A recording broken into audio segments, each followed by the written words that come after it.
Tractors blocked streets in central London, the latest protest by farmers against the government after it ended an exemption from inheritance tax for agricultural families. For more than a year now, Britain's farmers have been protesting, not quietly and not in small numbers. Since late 2024, thousands have taken part in demonstrations across the country. Hundreds of tractors have surrounded Parliament. Key roads, ports and supermarket distribution centres have been blocked. This isn't an isolated dispute. Farming underpins Britain's food supply, food prices and rural jobs. When farmers protest, the impact doesn't stay in the countryside. It reaches supermarkets, household budgets and consumers nationwide. The government says recent inheritance tax changes will protect around 85% of farm estates. Farmers warn the remaining tens of thousands could be forced to sell land, cut production or leave farming altogether, pushing Britain toward greater reliance on imports. And as disputes in France, Germany and the Netherlands have shown, when rural anger drags on, it often spreads into wider economic and political disruption. Across Europe, farmers have been protesting for similar reasons. In France, Germany and the Netherlands, rising costs, cheap imports and government policies sparked mass demonstrations. Roads were blocked, cities disrupted and governments forced to respond. The UK is now facing its own version of that anger. Here, the trigger was a change to inheritance tax on family farms. Farmers fear passing farms to the next generation is becoming harder and, in some cases, impossible without selling land.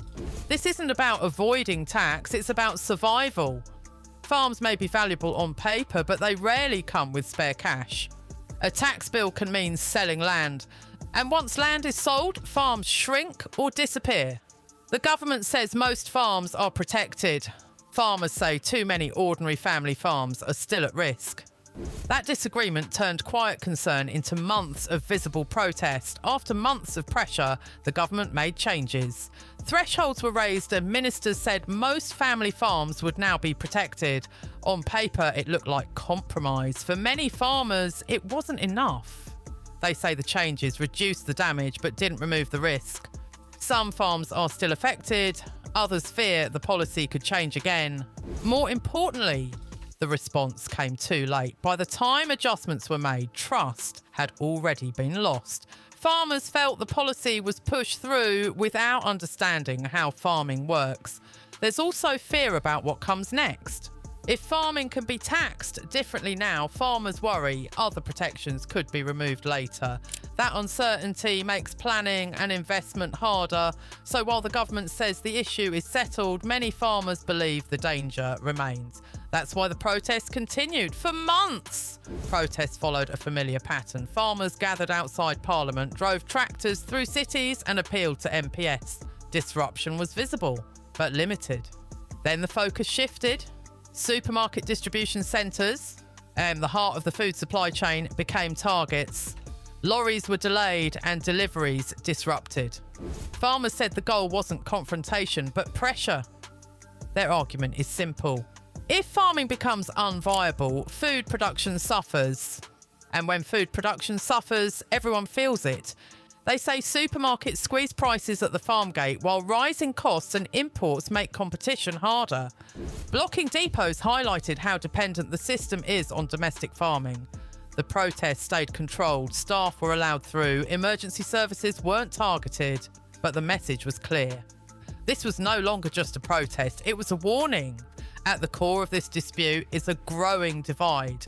Many farmers believe decisions are being made in London by people who don't understand life in the countryside. Policies may look reasonable on paper, but feel very different on the ground. Farming isn't a typical business. Costs are high, profits uncertain, and most value is tied up in land, not cash. There's also a sense that rural Britain is being overlooked. Farms support local jobs, businesses and communities. When farms struggle, villages struggle too. From Westminster, the issue is fairness and revenue. From the countryside, it feels like another decision made without listening. That divide continues to fuel the protests. Many farmers point beyond Britain for a warning. Across Europe, similar disputes escalated quickly. In France, protests led to motorway closures and emergency talks. In Germany, convoys disrupted cities and became a national political issue. In the Netherlands, farming anger reshaped elections and created new political movements. The pattern was the same. Farmers warned they were being pushed too far. Governments delayed. Protests grew larger and harder to control.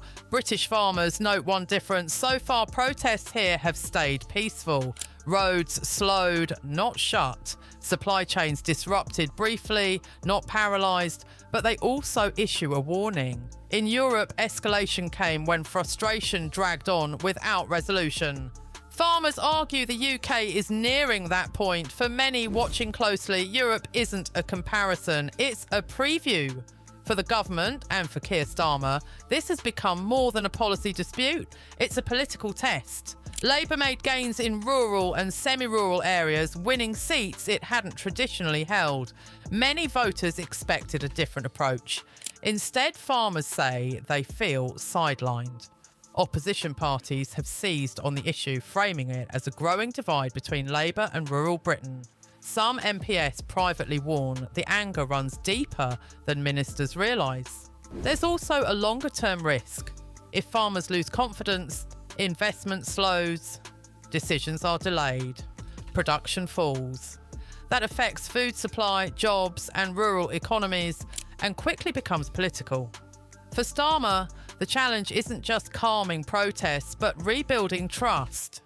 Once lost, rural support is hard to regain. Another tension is how the protests are being policed. Some tractor demonstrations have been restricted, especially in London. Farmers say they understand limits, but question whether all protest groups are treated equally. So far, protests have remained calm. There's been no widespread violence or major confrontation, but history shows that can change. When protests drag on, frustration builds. And when people feel ignored, small incidents can escalate quickly. For now, policing has held the line. The question is how long that balance can last. The next phase depends on Parliament. The finance bill continues with inheritance tax changes due in April 2026.